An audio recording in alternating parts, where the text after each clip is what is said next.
Sveiki, esu Mantvydas Truplys, dirbu asmeniniu treneriu, jau 7 metus dirbu su žmonėm.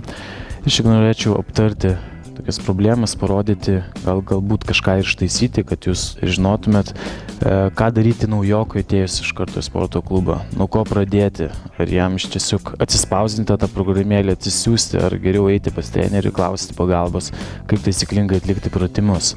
Tai aš norėčiau parodyti, bent jau kaip taisyklingai reikia kvėpuoti, kaip kelti svorį, kaip stumti, kokia turi būti kūno padėtis ir į ką reikia akcentuoti.